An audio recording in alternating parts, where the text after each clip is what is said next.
Welcome to the Living Consciously television show, coming to you live from our Denver, Colorado Internet TV studios, also streaming on YouTube Live, as well as Hangouts and at ConsciousEvolutionMedia.com. I'm your host and moderator, Coach Steve Toth, and our theme today is how to reach higher level of consciousness. And I am very happy to introduce our guest for this evening. Her name is Lisa Dwoskin. Welcome to the show, Lisa. Thank you. Hello. Hi. And where are you joining us from? From South Florida, sunny South Florida. Wonderful. Awesome. And let's continue with introducing our guest. So right next to Lisa is Linda Dyer. She's joining us from this beautiful place where the kangaroos are roaming around every single day, 24/7. Welcome to the show, Linda. I don't know if they're roaming around today. It's too hot. They'd be under a tree somewhere if they've got any sense. So thank you very much. Lovely to be here. Do they ever sleep? Oh yeah, on their tails. Yeah. Okay. So next to Linda is Nina Di Verderosa. She is joining us from the city where the lights never go out, and I'm sure everybody knows that with Las Vegas. Welcome to the show, Nina. Thank you very much. It's good to be with you, and it's good to have you here, Lisa. I know we've been waiting for you, but it was worth waiting for. Thank you. Awesome. And last but not least, Dori Kasicki, and he's joining us from the Big Apple, yeah, where you can't drink a big gulp. Welcome to the show. Hey everybody. Hi Lisa. Welcome. Hi. Thank you.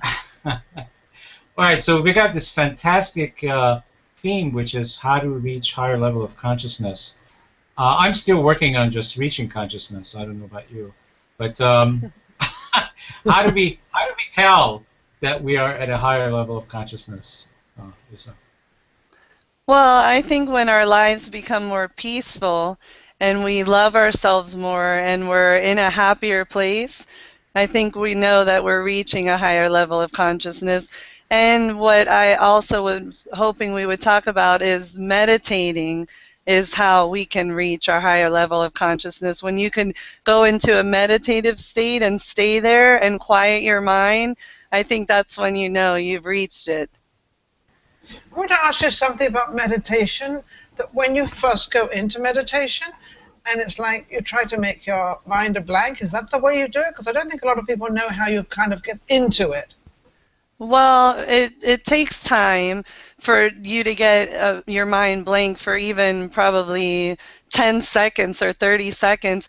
What I tell my clients that I train and everybody I speak to about my book, and because we go over meditation quite extensively in the book, is just to Google a guided meditation or listen to it on your iPad or your iPhone or your computer, and you put your headsets on and you just listen for about 10 minutes every day or every other day. I recommend people to be consistent with their practice, and after about 10 minutes every day, it takes about 30 days to maybe 90 days to get used to it, to be able to quiet your mind. But what you do is you listen to somebody walking you through, telling you to breathe, relax your shoulders, or you're listening to a waterfall or the ocean.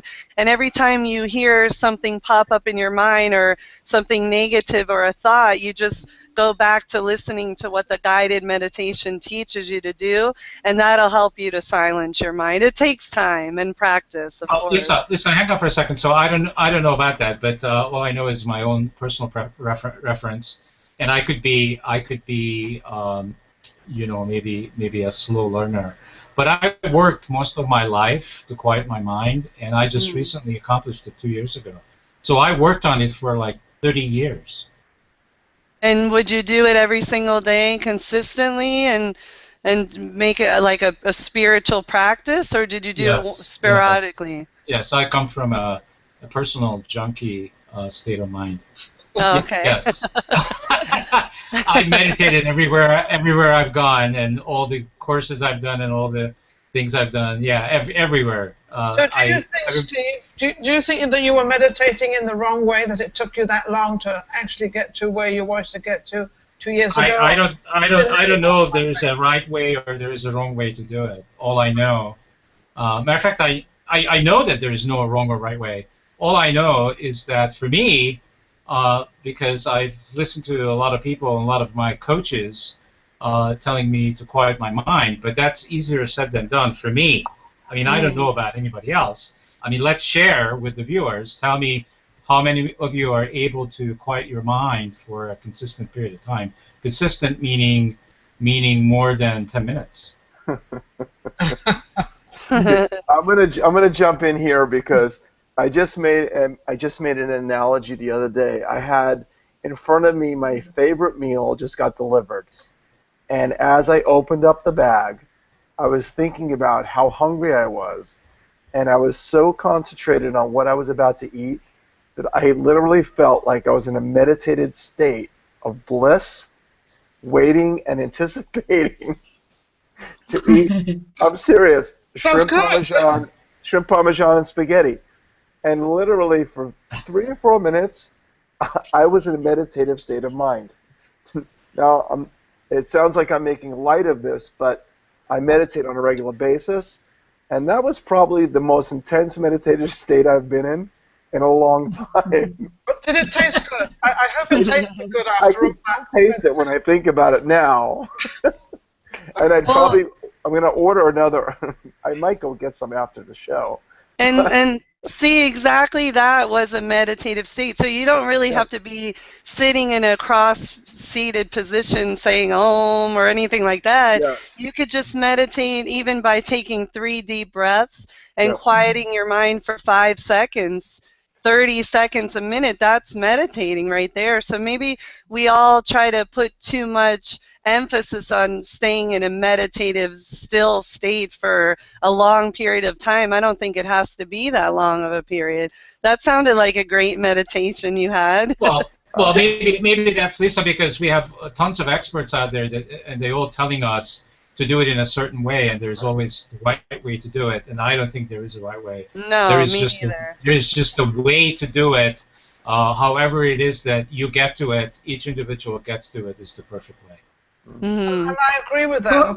I actually do that myself. I actually I don't take a lunch break, but I go to have something around about lunchtime, and then I go out to my garden and with a swimming pool, and I literally sit there and I just enjoy that moment, which is probably about 10 minutes or 15 minutes. And I just sort of look around, and I didn't realize that this could actually be my meditation time. I never ever thought of that. I just thought of it as having a very relaxed, beautiful time. And then I would come back in, and I must admit, I really felt good after. I really felt, well, now I haven't been rushing to work all the time, because we do get into this thing of, I got to work, I can't take time, I got to bring my food to my computer and eat it while I'm on the computer. And I think that's wrong. So I think, now I know that I've been meditating. How cool is that? Exactly. Wow. And for me, I think it's when I'm walking in the mornings. That is an absolute habit. I get up of a morning, take my minerals, I'm out the door. And I walk to the beach. So for me, just staring at the water, and the sunrises we've had recently have been spectacular. So just taking all that in and not thinking about anything else, for me, that's a combination of exercise and meditation. It's like when I come back here for breakfast, I enter a different world, because I've been in this wonderful place of nothingness but just me with nature. And to me, that's the best meditation. I agree with all you guys. It's like every day I have a ritual of going to Starbucks, and I think about going to Starbucks before I go there. And for me, the 10, 15 minutes I have when I enjoy my iced coffee is a form of meditation. I don't think about anything else. I just shut my phone off, I sit back, I relax, and I contemplate. And it's as silly as it sounds, and these days it costs $5 to get a latte at Starbucks. It costs me $5 to meditate, but it's worth it. But Steve, I think, Steve, you opened up a whole big thing here by saying there's no particular form of meditation. And that's what you said. And I think what we've all answered that question, because it seems like each one of us have gone into a different place for meditation, not really realizing it. We're just thinking it's just go and have a cup of coffee, or go and have lunch outside, or go for a walk by the beach. But it's really kind of a form of just getting out of our body and getting into the real life. And I think that's going to open it up for an awful lot of people out there if they're listening. For sure. I agree. I believe that in order for us to reach our higher level of consciousness, we need to be aware that we need to quiet our mind, like what you're saying, gardening, getting your coffee, being with nature. Nature is definitely a state of meditation. And if we could find different spurts of periods throughout the day that we could enjoy life without being on our electronics, being in the rat race, being on the phone, being surrounded by people, that is meditating, and that is what will take us to the higher level of consciousness of just being in the moment and just being, enjoying life in the moment. Awesome. So this is reminding me to something that I'm also been experiencing, and I'm just curious if anybody else is experiencing this. Is right before I go to sleep, I'm having this experience of incredible. What words can I use to describe this feeling? It's a feeling of letting go. It's a feeling of I'm now horizontal. I feel my body is weightless, and I eventually, I'm loving that feeling, and eventually, I don't even know what happens, but everything disappears and I'm sleeping. But the actual route, the experience that I'm having is so calming, and it's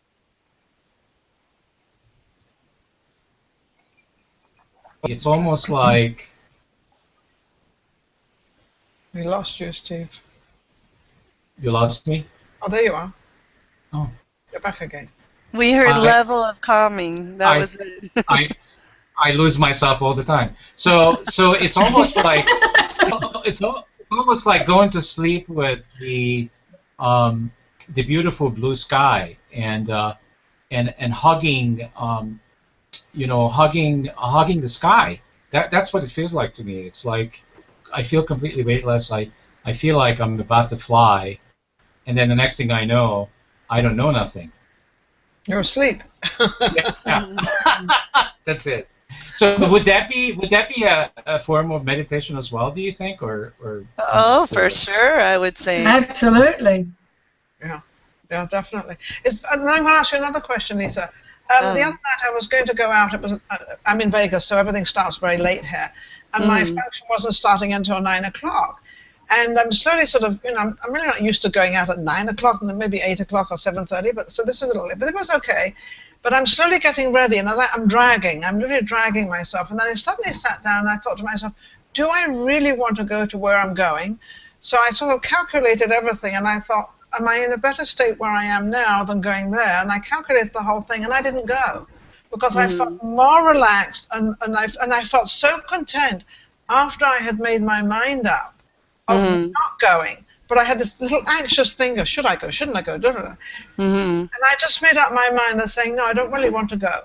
And I just felt so good, and everything sort of worked out after that. So is that also a form of kind of meditation, like kind of relaxing your mind? Well, I would definitely say that's listening to your intuition and your truth within your soul. And in order for us to reach that state, we need to be in touch with ourselves.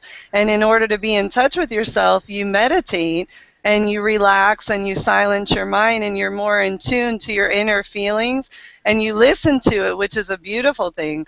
Too many of us go out of guilt, or we're afraid we're going to disappoint, and we're so worried about other people instead of focusing on what's best for us and our soul. And I believe that all comes from meditating and being in touch with ourselves and higher consciousness and awareness. So I think that's beautiful. I do the same. I felt a little selfish about it because I felt I was letting, because there's people that I knew, obviously, and I felt that I was kind of probably letting them down. And then I thought, well, do I really have to worry about letting them down, or do I really have to worry about me? So which is the greater one of taking on? So I decided to take on me and not do it, because I calculated it didn't really matter if I went or I didn't go, and I just decided to do what I needed to know, not please somebody else.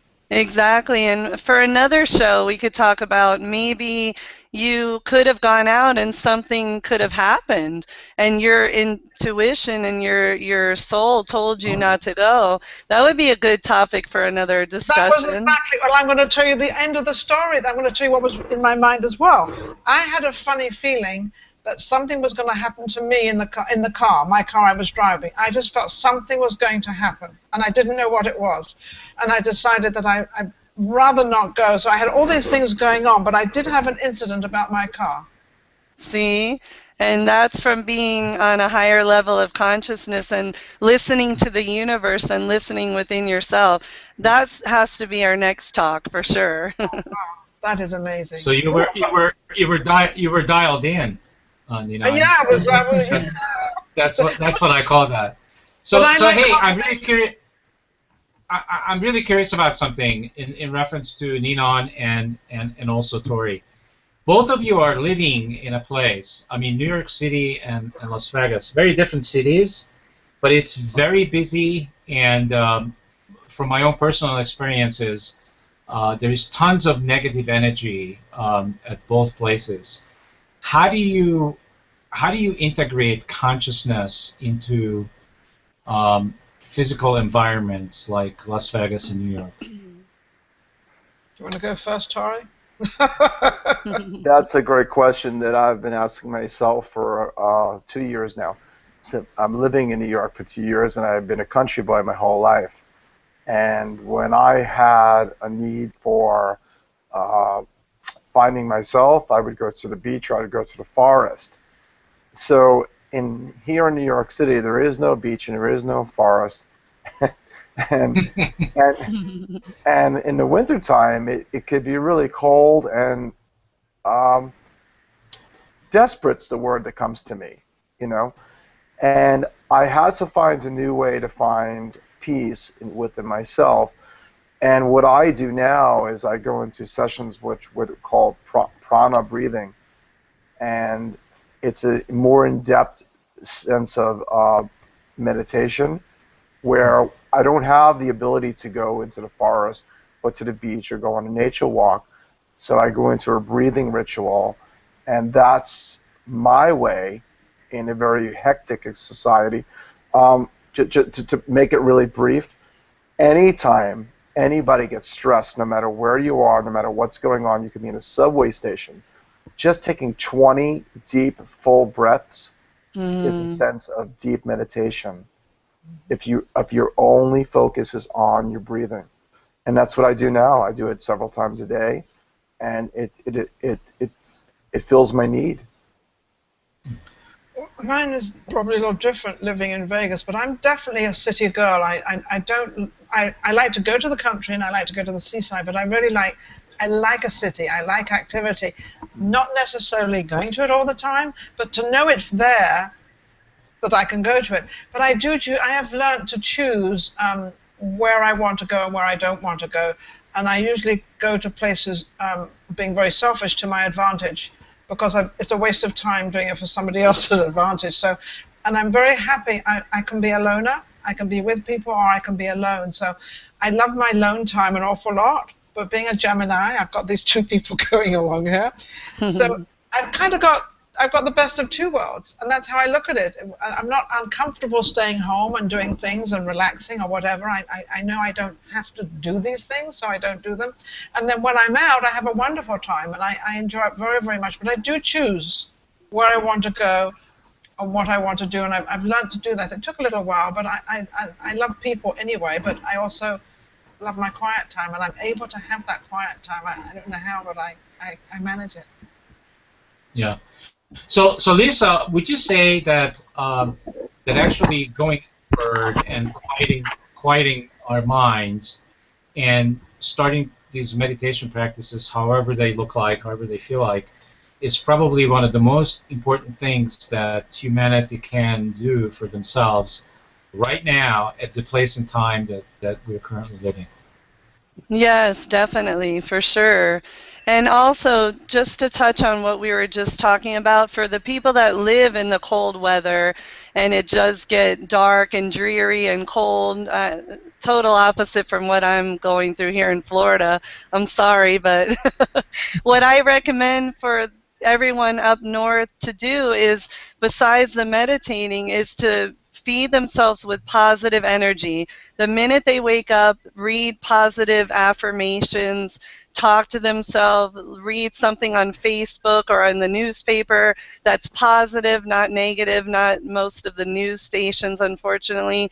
And then also 30 minutes a day to try to do some form of exercise to get the endorphin rush. If you can't go outdoors, join a gym and work out, or get a videotape in your house and do some sort of workout that'll make your soul, your mind, your body feel better. And then, like what you were saying, Steve, before you go to bed at night, think of something positive. Don't feed yourself with negative news and negative media and everything that's always constantly in our face that's negative. Feed yourself with something positive, whether it's writing in a journal or reading a book.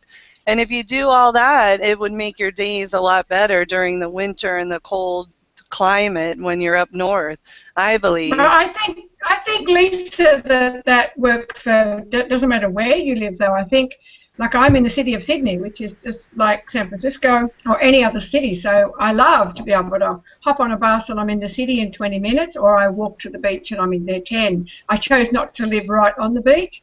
And so for me, I think you whatever you're happy, whatever you're in love with, you will do it in a state of meditation, or you will do it in a state of that you're connected. And I can be on a really crowded bus coming home and be calm because I enjoy watching people.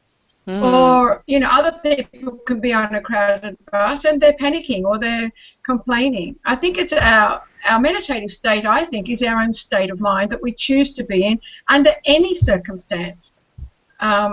It doesn't really matter, you know, where you are. Just choose to be positive. Choose to feel great about who you are and what you're doing, and only do the things that you love. For sure, definitely. Anywhere you could do it. And a couple of other recommendations is what you all were saying about breathing. If you don't have time to take 20 breaths, take 3 long, deep breaths, and just try to relax your mind, relax your body, relax your spirit, and just like what you were just saying, be positive wherever you are. You're right. And within, if you're positive within, is the most important thing to do besides meditating. Self-love. Are you kind and loving to yourself? Do you look at yourself in the mirror and say, I love you? Or do you hate yourself? That's of course we don't, because we're more spiritual and we're working on this. But there are people that are not kind and loving to themselves, and they're never going to be in a meditative state or a higher consciousness of awareness. So just being kind and loving and positive to yourself as well as others. Yeah. Go ahead. Oh, I yield to the lady from England. I was going to say, I just started recently, the last 6 months to a year, writing sonnets, and I found that, and I think what you're all saying is you can do anything at any time, at any place. It doesn't matter what it is you're doing late at night and why it is or how it is, you can do it at any time. But I started writing sonnets, and I actually do that mostly at night.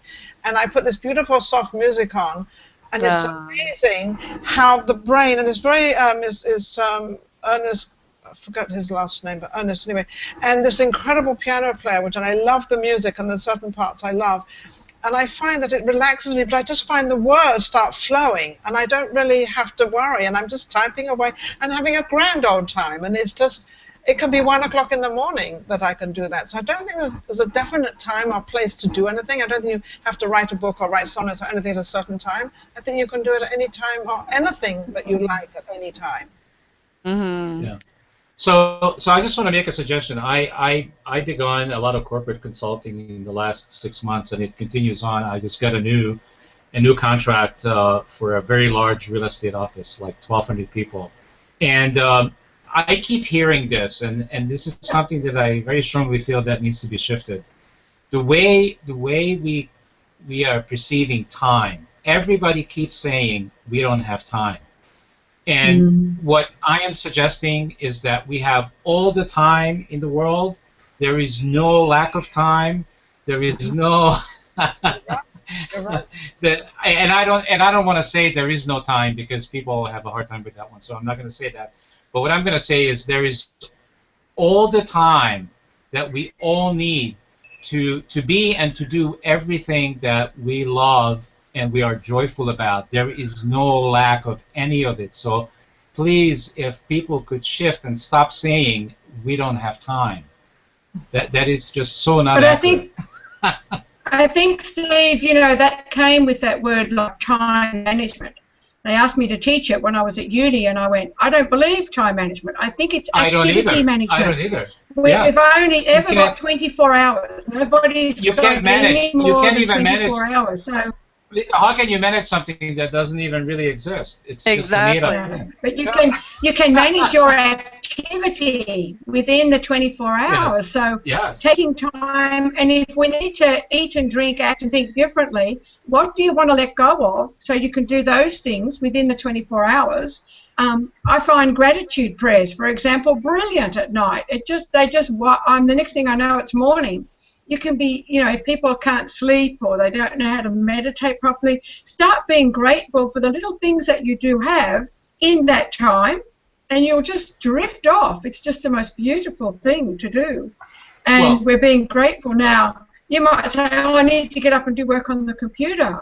Or not, because your immune system's now compromised. No, it's definitely activity. I love what you just said, Linda, about be grateful for what you have. Don't think of the things you don't have. Be grateful for what you have, because we all have something different. We can never be alike each other. You know, brothers and sisters, we're not alike, and we're the closest of close. But be grateful for what you've been given and what you have, and relish on it, and bound on it, and enjoy it. It's wonderful. And you know, if we're grateful for the moment of now, we won't ever worry about time, because we won't worry about the past or the future. We'll just live in the moment. And that's what people need to do also with being grateful. Yeah, absolutely. And the whole thing around anxiety is it's about, to me, I was working with a client yesterday, and she said, oh, I'm so anxious about her mother's dying in Chile. And I said, so what's going on? And she said, oh, I'm so anxious. And I said, what are you anxious about? I said, do you realize that anxiety is simply the inability to see something successful in the future? So I said, your subconscious mind can create whatever picture you want. What does it look like for your mum to pass in a beautiful way and for you to leave Australia and be there with her? What does that look like for you? Visualize it. Close your eyes and just visualize it. And then write down all the things that you can do to make that happen. And she just left like she was flying. That's all anxiety is. It's about focusing on the future rather than focusing on now. We can trick our subconscious mind beautifully. Exactly. So true. Very well said. All right, so I don't want to beat this horse to death, but I just want to go back to the abundance of time again, because I think, I don't know who said this, but we all have the same 24 hours, right? And it is made up. But we all have the same 24 hours, which is abundant, because as soon as the first 24 hours is over, the next 24 hours begins. And the only difference between these 24 hours is how I use it, how Linda uses it, how Nina uses it, how Tori uses it, how Lisa uses it. It's what we choose to be important to us. And for some reason, we all seem to have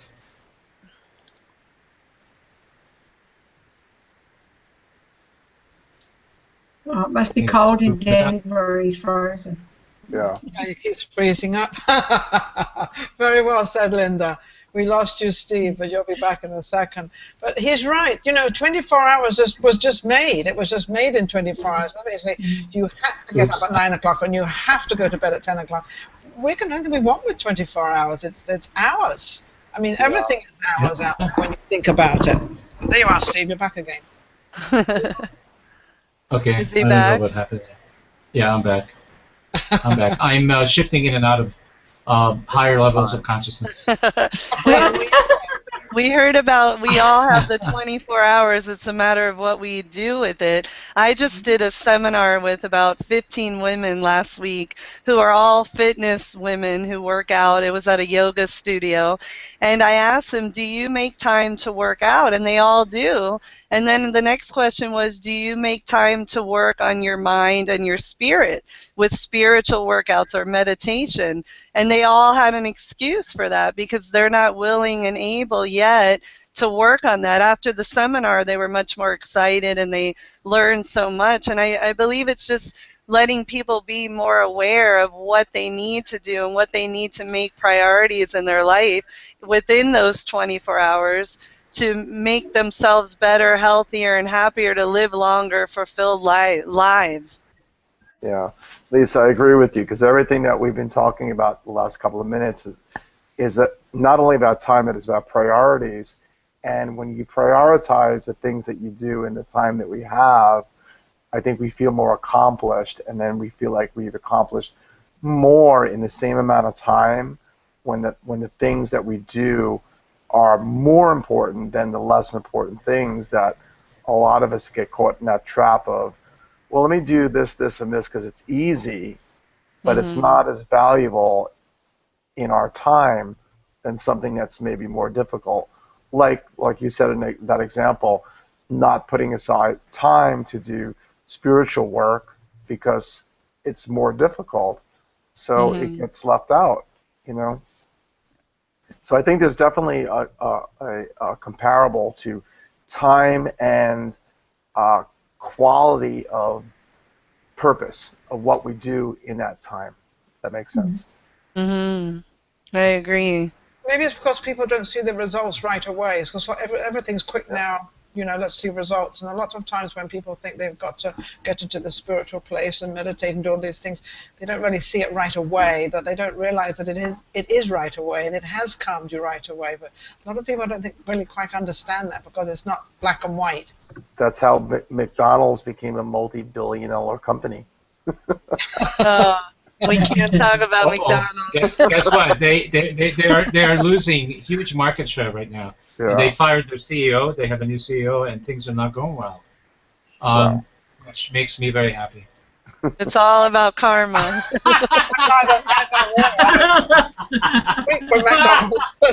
McDonald's is not doing well. Yay! Yay! Oh, McDonald's. Oh, we're all against them. You know, the interesting part about what we're talking about, and we were talking about this before the show, Lisa, is about the male and the feminine parts of us. And to be balanced, we need both. So your fitness leaders was a brilliant example of putting out. All the people I deal with autoimmune diseases, they put out, they're workaholics, and they don't know when to stop and do what you're suggesting, which is the meditation, or taking that feminine part of them. It's that male archetype and that female archetype of receiving, that calmness of letting go of things we don't need and taking on board, just being grateful, as I said before. But it's really quite interesting that in that time that we have, what are we choosing? And I chose to work till 2 in the morning. I got lupus. Like, what are we doing? Also, the conscious mind doesn't build your cells. The subconscious mind, it's connected to the universe. It's the one that replenishes all the cells in your body. So working out at the gym and not taking time to meditate means that at one point you will have to stop because the body can't maintain that. For sure. And I learned the hard way. Yeah. And so did I. And in my book, I talk about I've had heart surgery. I've had 2 other surgeries where my organs collapsed. I was working out, doing fitness competitions, and every time I would have stress in my life or get upset about something, I'd go running, I'd go spinning, I'd do some form of exercise. And once I became more spiritual and reached the higher level of consciousness and worked on my mind and spirit, it slowed down everything in my life, and it took me from an A-type personality who wanted to go, go, go, go, go, and never relax, never meditate, never be in a peaceful state, to finally learn all this. And like Steve said, for some people it takes time. For me, it took a good 6 months or more of doing it every single day and being consistent and being aware. And I had surgery, so I couldn't work out, so I was kind of stuck. But it definitely is a practice, and it definitely changes your entire life, your entire being, and it just puts you into such a different state of mind when you can slow down and live in the moment and enjoy your life. What would be the greatest thing that you could give our audience who are out there that haven't really done any of this, and how would they start, and what would be the greatest thing that they could do? Well, what I like to say, and again, I go over this in my book, they need to start journaling, writing down at night, like what you say, you do the sonnets and write or read, or Steve, you like to relax. So people need to write a little bit about their feelings, their innermost feelings, because so many people they're not even aware of what is going wrong in their life or what the right path in life to take, because they don't even know themselves at all. So get in touch with your feelings by writing a little bit in a journal. And then, like what I said, the guided meditation. Hit any guided meditation on Google. There'll be thousands you could choose from, and just listen to the person talking about how you need to relax your shoulders. Take a couple of deep breaths, or like what we were talking about, just breathe throughout the day and go for a walk. Be around nature, like what we were talking about. If you're not near the ocean, go to the mountains, look at a tree or the birds.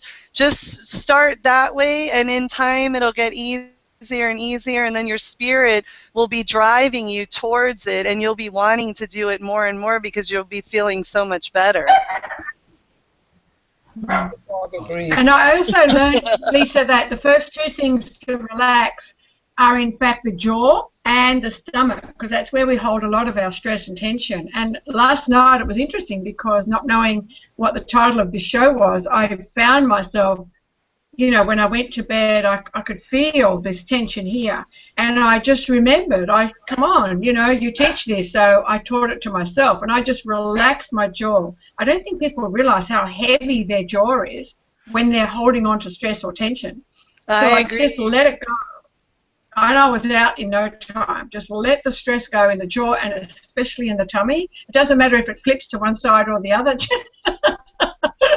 Isn't that a terrible scenario? But however, just let it go. Just release any tension in those two areas, and you'll find it is such a big relief. And you have no idea how strong this is until you drop it.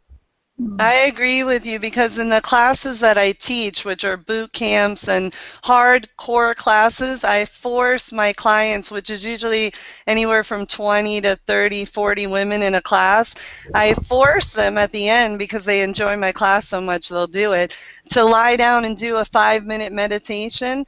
And after I tell them the obvious, relax your shoulders, your arms, your hands, your legs, your feet, then I'll tell them, now notice that you're clenching down on your teeth, your jaw is tight, your forehead, you're frowning, you're clenching your lips, or something like that. I agree with you. People don't even realize. They come up to me after class and say, wow, I didn't realize I hold so much tension in my face as well.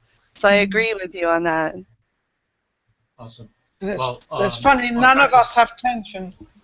But none of us have tension in our faces at the moment because we're all preoccupied. So there's a good example.